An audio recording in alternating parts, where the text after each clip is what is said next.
My stepfather secretly sold our family home while Mom was sick, so I took matters into my own hands. And the fallout shattered his perfect life.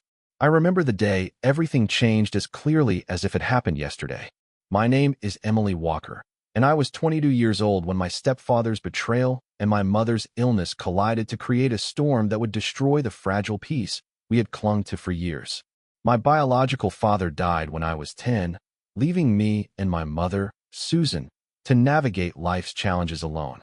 When I was 13, she met Robert at a support group for widows and widowers. He was kind, charming, and professed a genuine desire to help both of us heal. For a while, I believed he was my saving grace.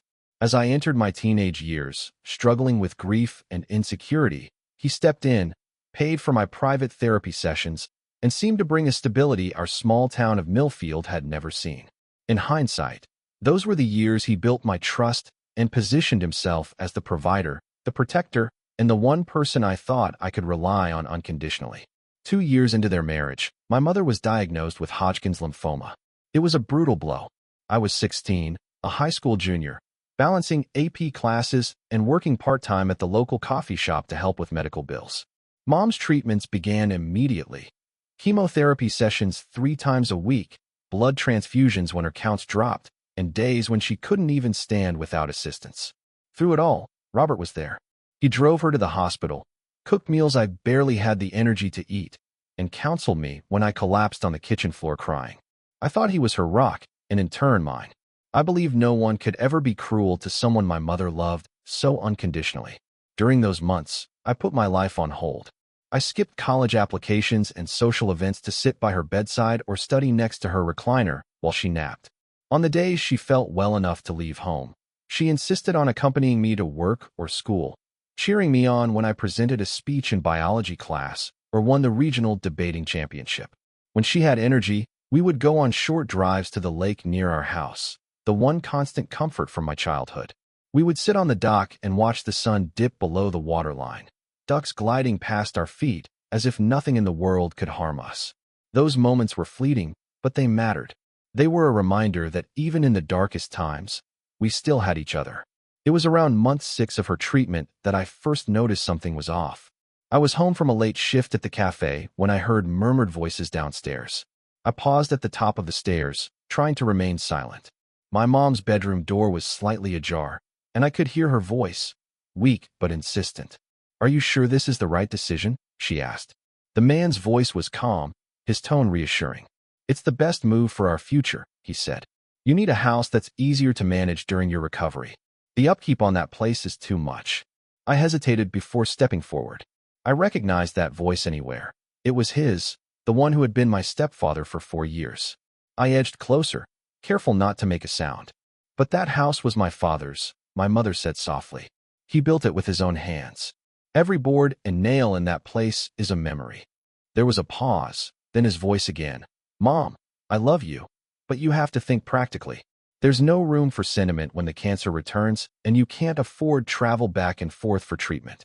I held my breath and could have sworn I heard the faint sound of money exchanging hands. I wanted to burst into the room and demand an explanation, but I didn't. I retreated silently to my room and lay awake all night, replaying their conversation and wondering if I had simply misheard. When morning came, I resolved to ask him directly, but every time he looked at me with that polite, paternal smile, I swallowed my doubt. Weeks passed. My mother's health fluctuated. Good days where she smiled and laughed with me, followed by weeks of fevers and vomiting. I avoided home while her treatments were ongoing, staying with friends or sleeping in the car so I could study. One afternoon, as I returned home from the hospital where I had spent hours holding her hand through a particularly brutal round of chemo, I noticed a "for sale" sign planted firmly in our front yard. My heart plummeted, and I froze in place. I stared at the crisp red letters announcing the realtor's name and phone number. I wanted to scream. I wanted to run inside and shake my stepfather until he admitted it was a mistake. But instead, I stood rooted to the spot, numb. Inside, my mother rested in bed, her face pale beneath the thin blanket. I walked in and stood at the foot of the bed, my voice shaking. "Mom, why is there a for sale sign?" She turned her head and reached out a hand to touch mine. "Sweetie, I thought we talked about this." I pulled away. "We talked? You and who?" You didn't talk to me." Her eyes filled with tears, and I could see the guilt in them. "I'm sorry, honey. I thought I told you. Your stepfather and I decided we should sell. The treatment costs are too high, and we need a smaller place." I wanted to ask where he was, but I knew he was nearby. I saw the corner of his sleeve as he stepped into the doorway, pretending he didn't hear my conversation. His face was calm, dispassionate. I pushed past him, ignoring his attempt to place a hand on my shoulder as if to comfort. Instead, I glared at him. "You sold the house. You didn't even ask me." He shrugged as though I was an inconvenience. "Your mother agreed. This move is for her benefit." I felt bile rise in my throat. "For her benefit? You sold my father's legacy behind our backs. You betrayed us." He rolled his eyes. "I did what a good husband does. Look out for your mother. She's too weak to manage that place on her own." His condescension stung. I bit back tears and strode out of the room, slamming the door behind me. I spent the rest of the day at my best friend's house, trying to process the magnitude of my stepfather's betrayal. That night, I did something I had never done before. I called the realtor listed on the sign. I lied and said I was a potential buyer, curious about the property. The realtor gave me the details. The house was listed at a price that would cover my mother's treatment for another 2 years with enough left over for renovations on the smaller house he intended to buy. I pretended to be interested and scheduled a viewing for the next morning. The realtor met me at the property. As I walked through the front door, I felt my stomach tighten. The living room looked the same. Dad's old couch, the coffee table where we used to gather for board games every Christmas, and the mantel where a group photo of our family was still hanging, slightly askew. I felt a fist clench inside my chest. I glanced at the realtor and nodded as if I was impressed. I shook his hand, thanked him, and left without telling him who I really was. That evening, I confronted my mother with the information I had gathered. She sat in her chair, her face weary. "Mom, I know how much this house is worth and how much you need for treatment. But I also know you didn't have the heart to tell me." She sighed and brushed a hand over her throat. "Emily, I didn't want to lie to you, but I couldn't watch Dad's home slip away if I was honest with you. Your stepfather convinced me this was necessary. I thought he had our best interests at heart."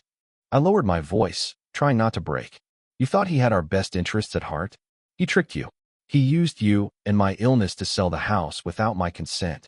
She blinked back tears and nodded. "I'm sorry. I trusted him.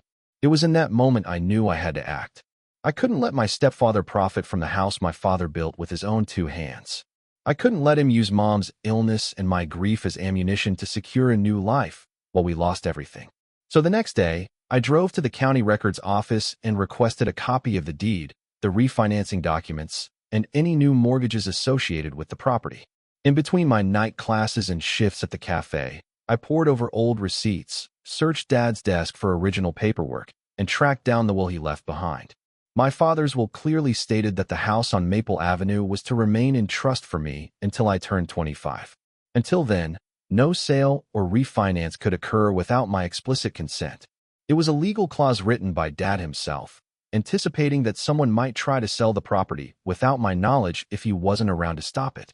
I remember the day I found it, reading it by the small lamp in my bedroom, my hands shaking. The clause was ironclad. I could almost hear Dad's voice saying, "Protect what matters, Emily. Protect it with everything you have." Armed with this knowledge, I confronted my stepfather and mother the next evening. They were in the living room of the smaller ranch house they planned to move to, the house my stepfather chose to hide behind. I stood in the doorway, my shoulders squared, the will copy in hand. "You sold our house illegally. Dad's will is very clear. I have the legal right to stop this sale." My mother gasped and reached for my hand. "Honey," I cut her off.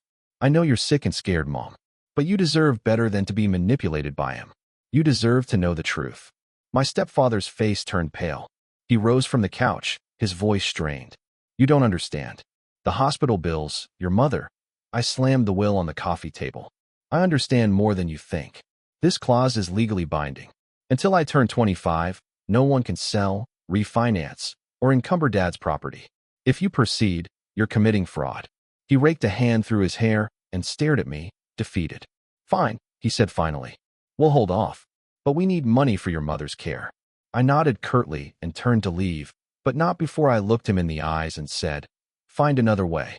I'll fight you in court if I have to." For the next few weeks, I became a whirlwind of activity. I applied for grants, reached out to local charities, and organized a fundraiser at the coffee shop where I worked. I researched nonprofit organizations that supported cancer patients. I wrote a column for the college newspaper asking for donations, sharing my mother's story, emphasizing that no family should have to choose between a home and a chance to live. I called every family friend who had supported me after my father's death. They rallied around me. Church groups offered to bring meals during my mother's treatment. Neighbors volunteered to mow the lawn and shovel snow, and my friends organized bake sales. The community banded together, raising more than enough to cover my mother's medical expenses for the foreseeable future. I felt a rare sense of pride mixed with relief.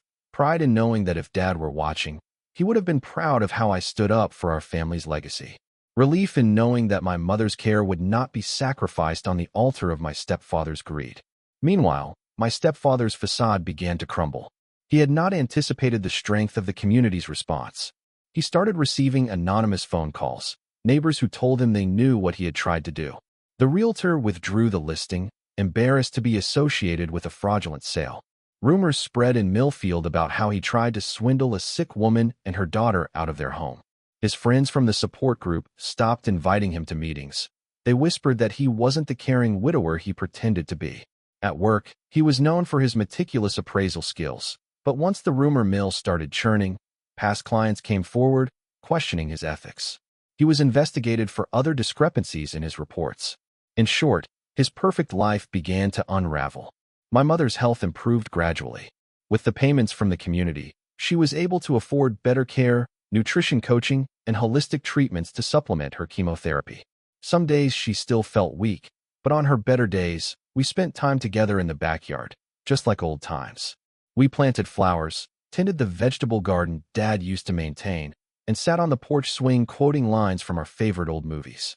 I could see her spirit rekindle. I realized that while I was fighting to protect our home, I was also fighting for her sense of security, a sense of continuity that no amount of sickness should be able to take away. 6 months after the attempted sale, my stepfather was called into his boss's office at the appraisal firm. He was handed a letter of termination. The firm's owner told him that the allegations of fraud, combined with his deteriorating reputation in the community, left them no choice. The once highly regarded appraiser was now jobless and ostracized. When he returned home that afternoon, he found the locks on the ranch house changed. My mother stood in the doorway with the gardener, who had been instructed to remove his landscaping privileges as well. She told him calmly, "I can't live under the same roof as someone who tried to cheat us both. You sold my home, but I'm choosing to live with the people who care about us." He stood frozen, suitcase in hand, and realized that his perfect life, his marriage to a woman he used as a prop for kindness and his veneer of respectability, had shattered completely. That Christmas, Mom and I celebrated at my aunt's house, surrounded by cousins, friends, and neighbors who had helped us. We wore matching shirts featuring our father's favorite holiday movie quote, "It's a wonderful life." As we opened presents, I saw my mother's face light up in a way I hadn't seen since before her diagnosis. She squeezed my hand and whispered, "You saved us. You saved me." Tears welled in my eyes as I hugged her, feeling the weight of what we had endured and the promise of a future shaped by love and honesty rather than greed and deceit.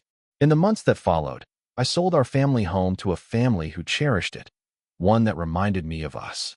They wanted it because of its history, its sturdy structure, and the large yard where they dreamed their own children would play. I made sure they knew every detail about maintaining the property, from the oak tree Dad planted the day I was born to the small patch of wildflowers by the back fence he tended each spring. I introduced them to neighbors, passed on notes about the foundation, and even gave them copies of my father's tools, his hammer, level, and old workbench that had survived years of renovations. When the sale closed, I felt bittersweet. It was painful to say goodbye, but I knew my father's legacy was safe in the hands of people who would care for it, as we did. The proceeds of the sale went into a trust to fund my mother's ongoing care and my education. I enrolled in law school, determined to become a lawyer specializing in family trusts and property law so no other child would have to face what I did. I never spoke to my stepfather again after he left with only the clothes on his back. He tried to reach out a year later, sending a letter filled with empty apologies and false promises of change. My mother shredded it without opening. I never responded. In my mind, he no longer existed. The man who once seemed like hope, the father figure who held me when I cried, was just a ghost stripped of all pretense. The life he had tried to build on the bones of my father's legacy turned to dust in his hands. My mother entered remission 2 years after her diagnosis. She returned to teaching part-time and started writing a memoir about her journey through grief and cancer. She published it under the title Roots of Strength, detailing how a daughter's love and a community's support helped her survive. I attended her book launch, beaming with pride as she thanked me for fighting for our home and for never letting her give up hope. We cried together on the stage as the audience gave us a standing ovation. Today, I am 26 and a practicing attorney in Detroit, working for a nonprofit firm that helps families protect their legacies and navigate complex legal challenges when loved ones betray them. I often think back to that moment when I first held my father's will and realized the power it gave me. I remember the fear I felt, the anger, and the sense of responsibility to honor my father's wishes at all costs. His house represented more than bricks and mortar.